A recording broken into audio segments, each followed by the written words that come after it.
Hello Dave, Ronald Klingberg here. I thought I'd take a couple of minutes with this video to explain to you the auto yaw system. From your email, it's clear that my previous descriptions haven't really sunk in, and that's not unusual. The auto yaw system is something I invented back in the 80s, and about half the people that I showed to don't understand it at first. It takes them a while. About another 40% get it right away. The just light goes on, and then there's about 10% never ever get it. But I need to explain this to you because it's imperative that you understand how this system works, because it's what actually makes the aircraft work. So if there's misunderstandings about the auto yaw system, the model just isn't going to fly properly.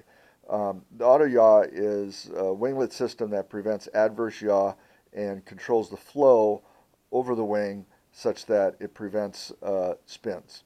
It also softens the stall.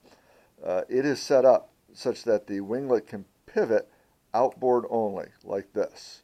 As you see, there's a little stop there on the bottom of the winglet, right there, and that prevents the winglet from going inboard any further than aligned with the flow. This winglet and fence must be perfectly aligned with the flow of the wing. It is not lined up with the chord of the, or it's actually lined up with the chord of the wing, but it's not perpendicular to the leading edge or any other spot. This is parallel to the flow. This winglet must be parallel to the root of the wing. The root airfoil and this airfoil must be parallel. So the fence controls some of the flow on the wing, and then the winglet controls all of the flow around this portion of the wing. And it controls the flow in such a way that it prevents spanwise flow and thus prevents the spins and makes the aircraft fly nicely. So you're going to want to set this up. The winglets have a shaft on them. I just use a little piece of stiff plastic tubing, a piece of push rod, and it fits inside the normal outer housing of the push rod. This is hinged right at the trailing edge of the wing. It is important that this winglet extend aft of the trailing edge of the wing as designed. About half of the winglet, this hinge pin is at 50% of the root chord of the winglet, and it sits right at the trailing edge of the wing. So this can pivot outboard but not inboard. They're both set up that way. There is no connection of this winglet to any control system. This operates completely on its own, and it must be free to rotate. This one's kind of sticky. This winglet didn't actually go on this wing, but this has to be able to rotate freely in the breeze. You'll also notice here that I've set the elevon inboard from the winglet a little bit to give clearance for the nose of the winglet when the elevon is in the up position. Now that's not absolutely critical because the winglet's never going to open more than about that much at a maximum. It's only going to open a few degrees to control the flow.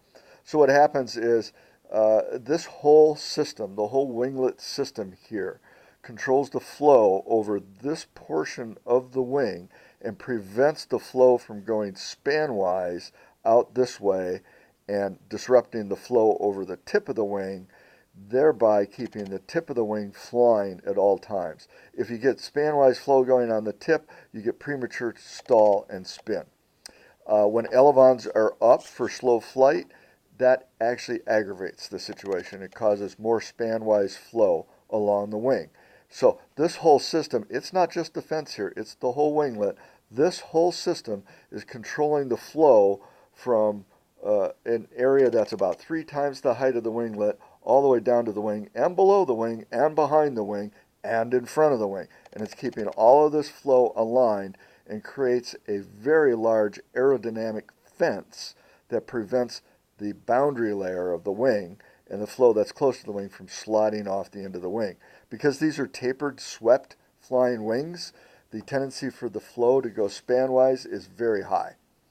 Over here you can see where I have the tufts on the wing where I've done the testing before. This gives you an idea about how far apart they should be.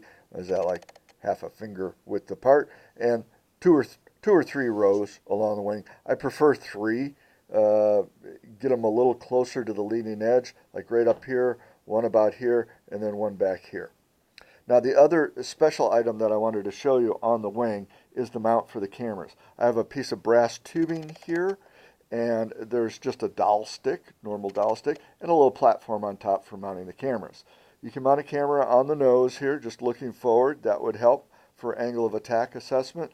But you need a mount like this in order to hold the cameras up high enough to get a view out along the wing so you can see all those tufts.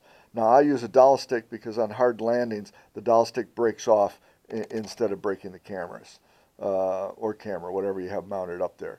So you need something like this that goes up at a pretty steep angle like this. You need to get this up about a couple of hand widths above the hand lengths above the wing. Hand widths? Yeah, a couple of hand widths above the wing, something like that. I don't have a tape measure here, so I can't tell you exactly how high that is, but that's about a foot up above the wing. This wing has a pod on the bottom here. You can have a pod, you can not have a pod, just do whatever you prefer. This pod has absolutely nothing to do with the aerodynamics. This was just to hold the radio.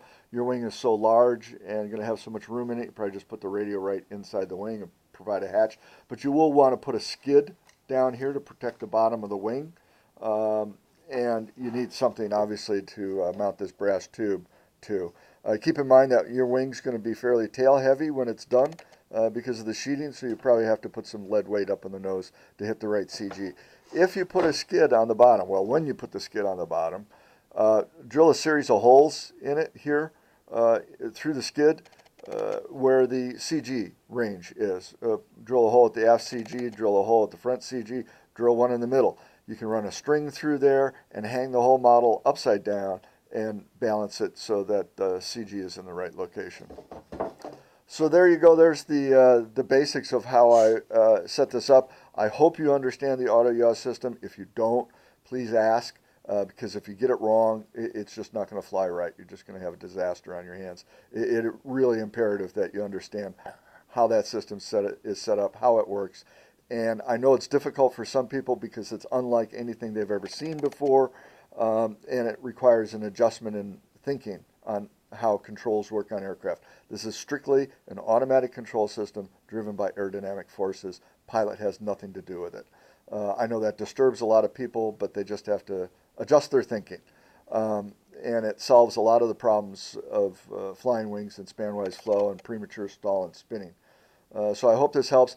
As far as all the other questions concerning how to set stuff up, push rods and where control horns go and servos and blah, blah, blah, blah, blah, none of it's critical on this model for making it work. Just use whatever you use in your standard modeling practices and go from there. Use whatever wing joiner you want, use whatever servos you want, although I am recommending metal gear because it'll prevent the gears from tearing out. On larger models that I've had a problem with that. But really entirely your choice. Just build whatever you're comfortable with, what you're accustomed to doing in the past. I'm going to be gone on holiday with my family for the next couple of weeks, so I'm not going to be online as far as I know. I'm afraid that I'll be unable to support during those 2 weeks directly, so that's why I'm recommending to you that you just go ahead and use your best judgment and proceed with building the model. So I wish you the best of luck, and thanks for putting all your time and effort and money into your model. And if you get some results out of it, they'll certainly be useful to me. Thanks much. Bye.